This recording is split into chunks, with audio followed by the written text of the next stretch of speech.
Your reading, page 77 to 82, is called The Good Shepherd.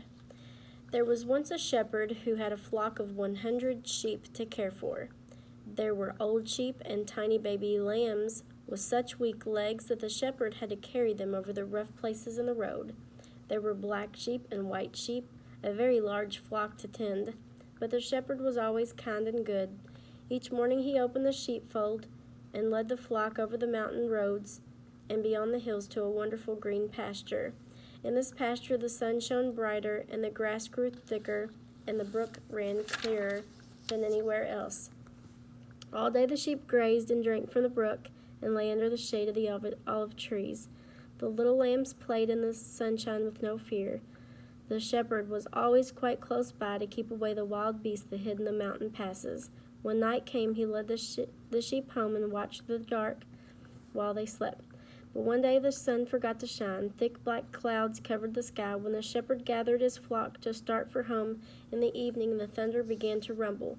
A cold blue wind and blinding rain fell until it was hard to see the road at all. The shepherd wrapped his cloak closely about him, then used his crook to push away the branches that the wind had torn off. He called softly to the sheep, each one by its name, for he knew them all.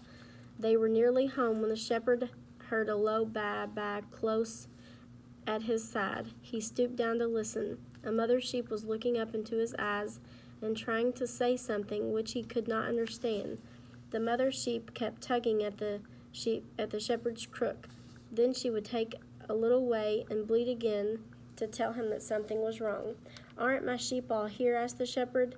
Then he went up and down the path, touching each one gently and speaking its name and counting. 1, 2, 3, but there were only 99 sheep in his flock. The mother sheep had known her own little lamb was lost, so the shepherd turned back, leaving the 99 sheep in the wilderness.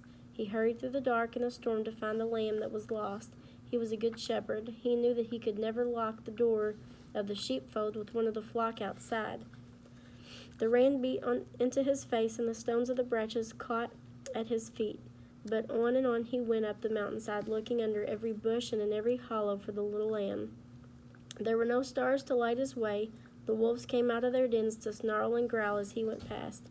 But he whispered to himself in the dark, "What man of you, having 100 sheep, if he loses one of them, doeth not leave the 99 in the wilderness, and go after that which is lost until he find it?" At last, when he had gone a long way, he found the smallest lamb of the flock. It was caught in some bushes by the road. The little lamb was crying because one of its legs was cut and bleeding. When the shepherd found it, he laid it tenderly on his shoulder and covered it close with his warm cloak, and he went on with his way rejoicing. The sheep was waiting for him, and they hurried together down the road. The shepherd carried the little lamb all the way. They were tired and wet with the rain before they reached home, but just as the fold was in sight, the storm stopped and the stars shone out of the sky. The good shepherd opened the door of the fold and led in his flock. Then he called his friends and neighbors, saying to them, "Rejoice with me, for I have found my sheep which was lost."